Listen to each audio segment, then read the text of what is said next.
Okay, mga kamatis, mga kaibigan, it is our final content of the evening. Nasa na ba yung abubuts natin?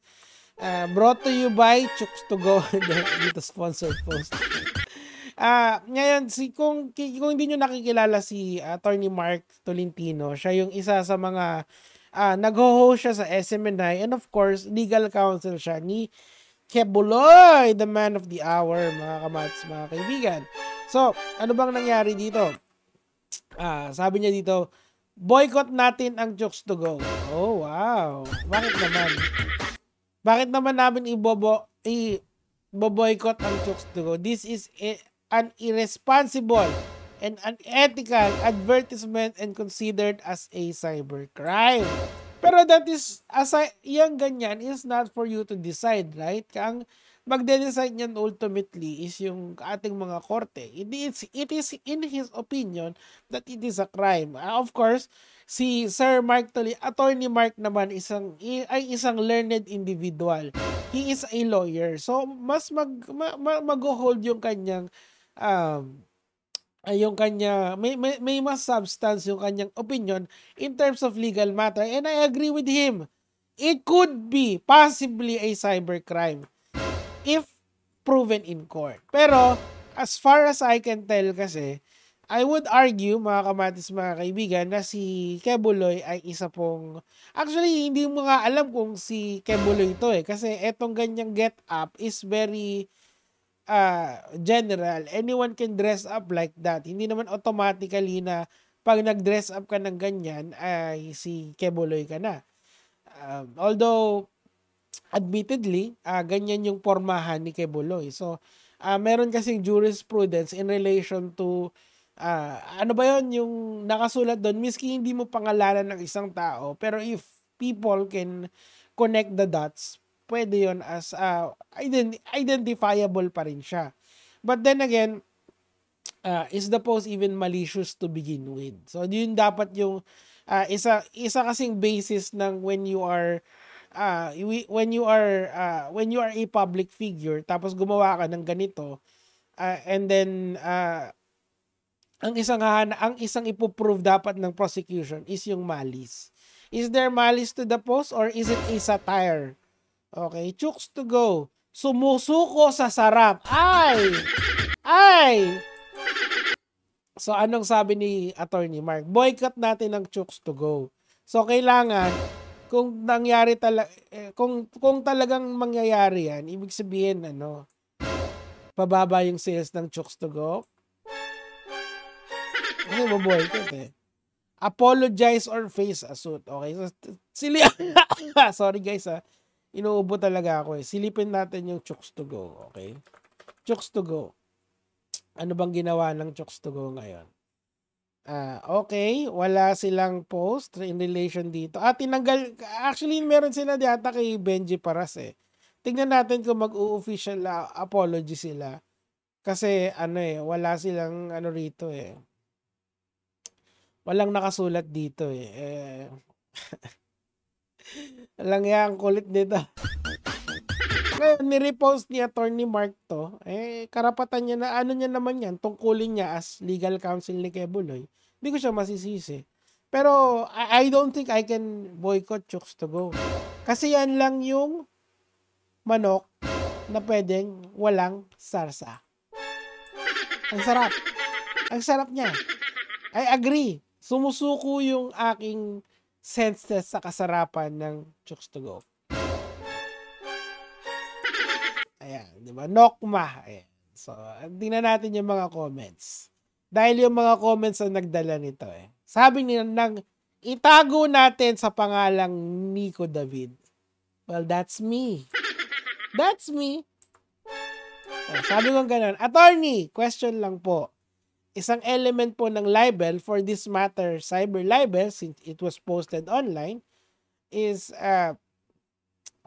for this post ay so tanong la for this post ay malice kasi nga kung hindi private entity yung or private individual yung sasampahan mo ng libel, malice is not presumed kapag public figure. So alam naman natin na ito nangyari naman talaga yan, and this is to just satire the situation. But, again, what is malicious dito, Your Honor?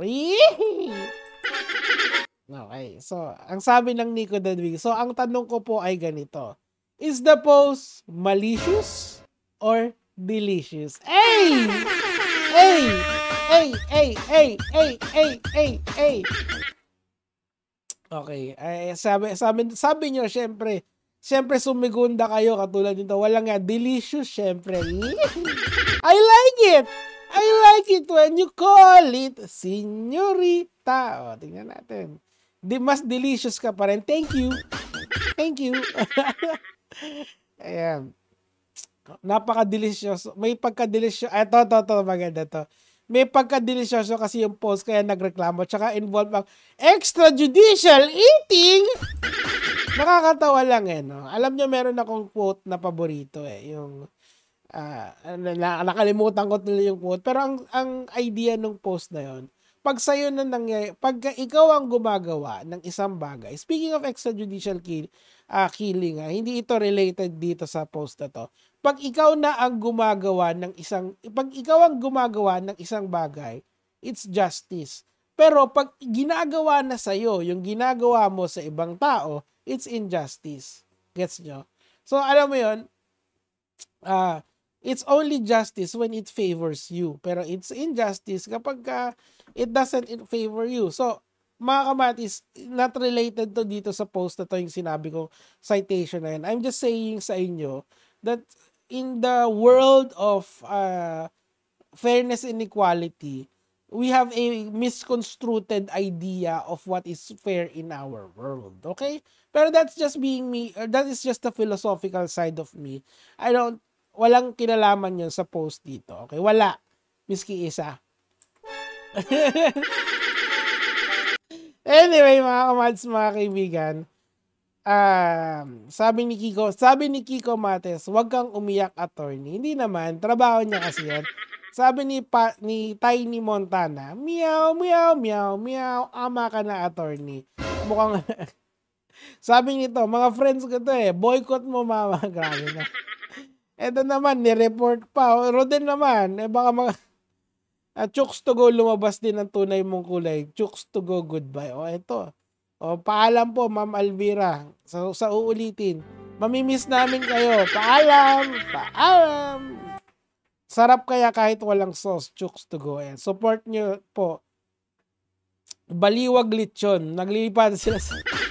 Pwedeng po ba makasuhan? Well, pwede naman magkaso sila Attorney Mark. Pero ang dami nilang kakasuhan dyan tungkol dito. Boycott na very insensitive. Dami galing sa chooks to go. More please.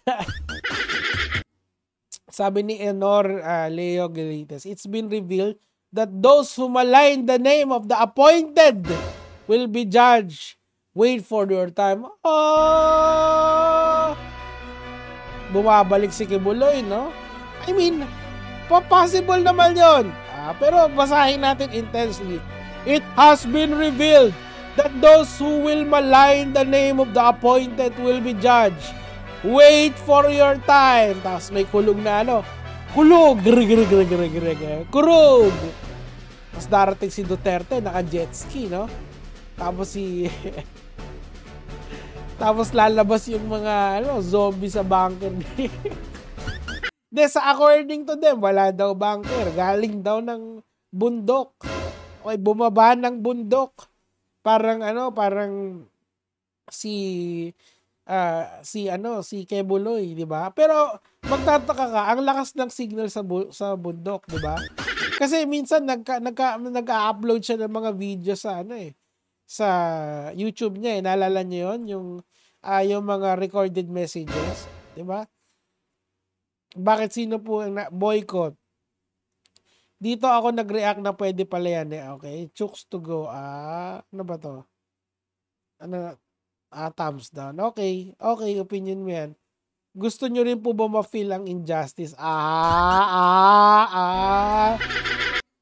So much humor on this. Nakakasuka. Report natin yan. Bounty Fresh, chooks to go. Ayan. Marami, chooks to go on closure, RIP. mga kamatis, mga kaibigan, anyway, eto lang ang opinion ko dyan. Sana lang, yung legal counsel ni Quebuloy is tanggapin na nila na yung kanilang kliyente is one of the most memed individual dito sa ating bansa. So, why is it wrong for people to essentially,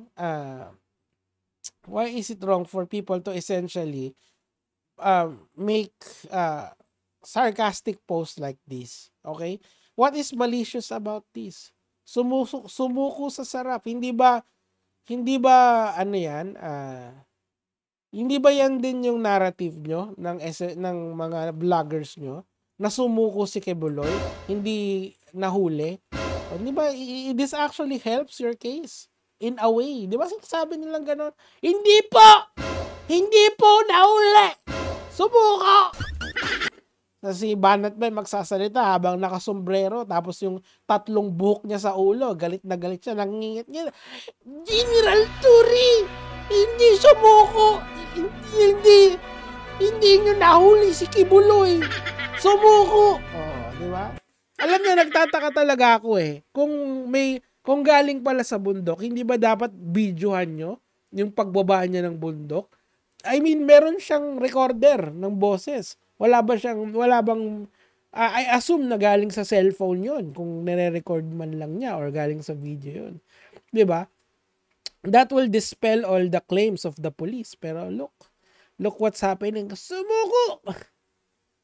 Pero ang sabi kasi ng police, papasukin na nila. And kapag hindi niya kayo sumuko, GG na. Nagkaroon ng feelers na surrender sila sa AFP. They did what they have to do to survive. Akala ko ba, sabi ni Quebuloy na hindi siya magpapahuli ng buhay. Ayan, buhay na buhay, namimim pa. O, di ba? I guess mga kamatis, mga kaibigan, we'll end here for tonight and bukas na lang ulit. Yun lang naman, Attorney Mark. Mahal ka namin, ginagawa mo lang ang trabaho mo, naiintindihan namin yan. Gege mga lods. Teka lang, ganyan ang ending natin. Bye-bye.